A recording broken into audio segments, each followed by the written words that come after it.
Pemirsa, Kepala Kantor Pajak Madya Jakarta Timur Wahono Saputro kembali diperiksa oleh KPK. Tapi kali ini terkait penyelidikan kasus korupsi mantan pejabat Ditjen Pajak Rafael Alun Trisambodo.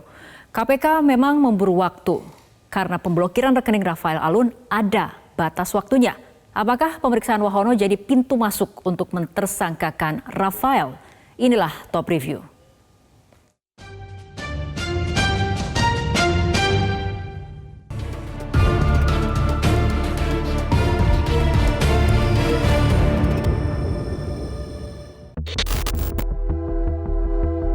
Inilah momen ketika Kepala Kantor Pajak Madya Jakarta Timur Wahono Saputro keluar dari gedung KPK setelah diperiksa selama 8 jam.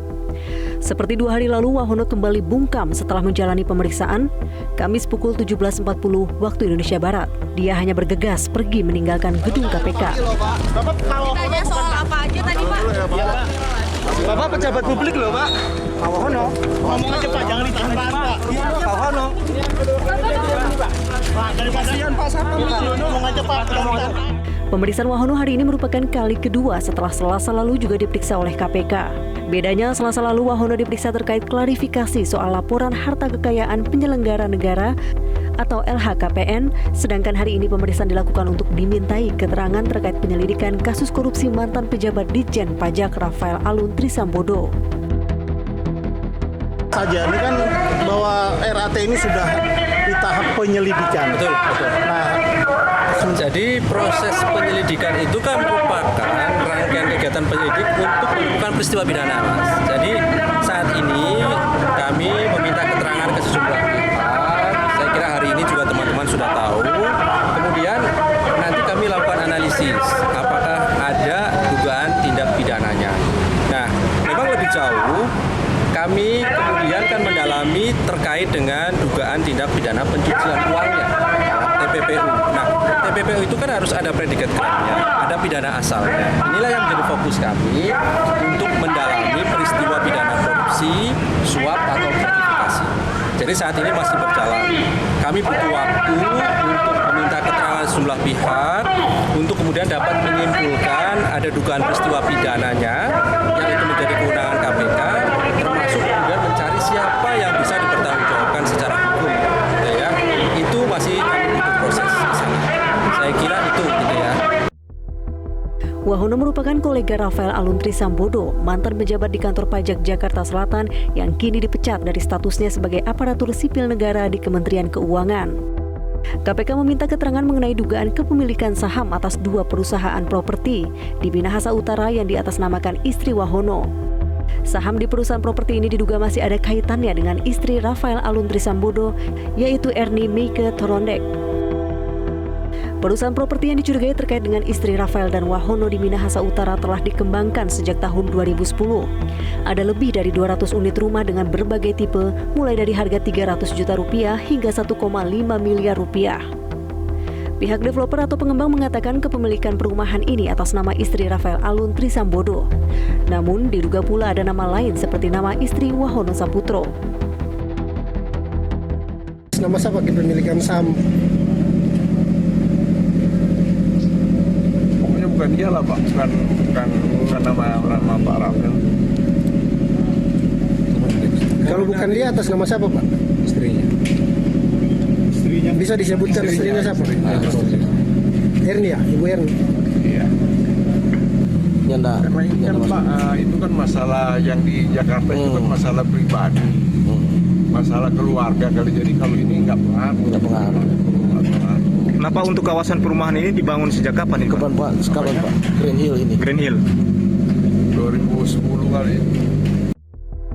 Penyelidikan kekayaan meroket mantan aparatur sipil negara Kementerian Keuangan Rafael Alun Trisambodo seharusnya bisa dijerat KPK dengan pintu masuk penyalahgunaan wewenang seperti dalam pasal 2 dan pasal 3 Undang-Undang Tipikor.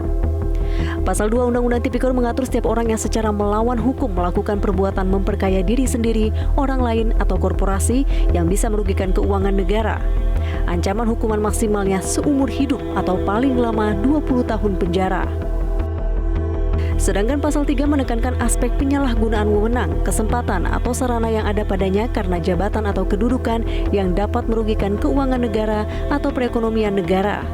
Ancaman hukumannya seumur hidup atau pidana penjara paling lama 20 tahun. Mantan Kepala PPATK Susno Duaji mengungkap KPK, Kejaksaan Agung, dan Polri dipastikan sudah menerima laporan PPATK terkait transaksi mencurigakan dari Rafael. Namun Susno menyayangkan tindak lanjutnya lambat. Pidana pencucian uang yang underlying-nya atau kejahatan asalnya adalah korupsi. Korupsi apa? Penyalahgunaan jabatan, dia bertindak sebagai perantara, dia bertindak sebagai maklar, dan lain-lain bisa diungkap. Dalam kasus ini yang kita sayangkan adalah dengan amandemen Undang-Undang PPATK, ini Bu Yenti ikut mengamandemen, ikut merumuskan saya kira, ini KPK, Kejaksaan, Polri pasti sudah menerima laporan transaksi yang mencurigakan dari PPATK. Yang kita sesalkan kenapa sudah sekian tahun tidak ada follow up. Sementara itu, pakar TPPU Yenti Garnasi mendesak KPK untuk sesegera mungkin mentersangkakan Rafael Alun. Harus ingat KPK, PPATK sudah menghentikan sementara transaksi. Transaksinya dihentikan untuk sementara. Penghentian transaksi sementara itu hanya 5 hari dan bisa diperpanjang 15 hari. Jadi hanya 20 hari. Betul digunakan oleh KPK untuk menjadikan yang bersangkutan tersangka, gitu ya. Kalau tidak ya bisa lolos ini dari banknya, dari lembaga keuangannya, lembaga jasa keuangannya.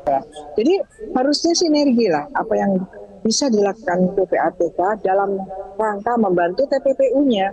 Dari TPPU masuk, baru nanti akan diketemukan tindak pidana asalnya. Sebanyak 40 rekening Rafael Alun dibekukan 7 Maret lalu. KPK kini berkejaran dengan waktu untuk menentukan status Rafael Alun.